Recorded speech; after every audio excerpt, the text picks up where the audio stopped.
आज हमने आपसे पूछा क्या शहरों में सफाई व्यवस्था की बदहाली के लिए स्थानीय निकाय लापरवाह हैं। जवाब मिला और जवाब के मुताबिक 80% दर्शकों ने माना कि स्थानीय निकाय लापरवाह है। इस लापरवाही का जो आलम है उसकी तस्वीर का दूसरा रुख कैसे देख सकते हैं। विवेक जी, आपसे शुरुआत करना चाहूँगा, सुझाव जानना चाहेंगे। वक्त करीब 4 मिनट है, सब लोगों को बराबर वक्त मिल जाए। ये लापरवाही कैसे दूर हो सकती है?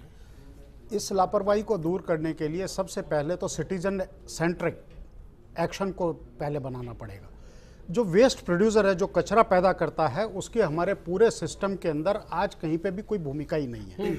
हम कचरा पैदा करते हैं निम्बी सिंड्रोम के जैसे, उसको बाहर फेंक देते हैं दूसरे के घर के आगे। एक ये बड़ा रूट कॉज है।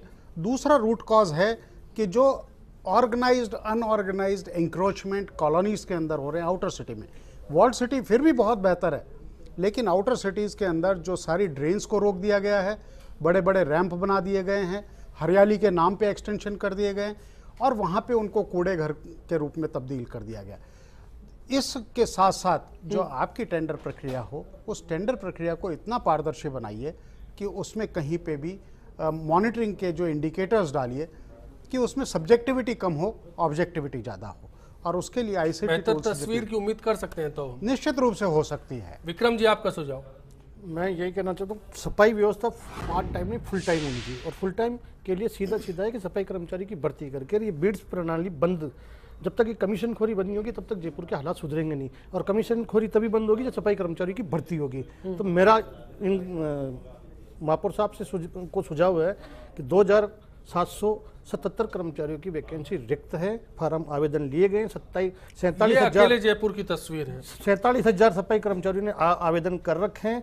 इनको सिर्फ उस भर्ती की प्रक्रिया को पूरा करके सफाई कर्मचारी की भर्ती करनी है। आप देखना शहर की तस्वीर बदल जाएगी, नहीं तो यही हालात रहे तो शहर की इससे भी। ज्योति जी, आपका अनुभव है ऐसे में? देखिए, इसमें सबसे बड़ी जो हम बार बार जो बात निकल करके सामने आ रही है वो आ रही है नगर निगम में फैला हुआ भ्रष्टाचार।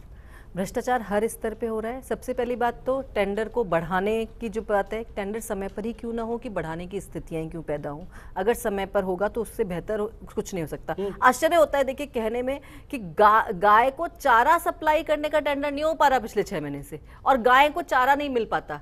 कभी तो वहां के चारा सप्लाई नहीं होती इसलिए गाय को चारा मिलता, कभी वहां के जो कर्मचारी जो चारा डालने वाले वो हड़ताल कर देते हैं तो नहीं मिलता। तो इसलिए ये बहुत जरूरी है कि इस चीज को खत्म करने के लिए एक प्रक्रिया के तहत और जो जिम्मेदार अधिकारी हैं उस पर जनप्रतिनिधि कार्रवाई करने की क्षमता रखें, आवाज उठाएं कि ये अधिकारी एक बार और कमिटमेंट की उम्मीद के साथ मनोज भारद्वाज साहब, आपका रुख करना चाहूंगा।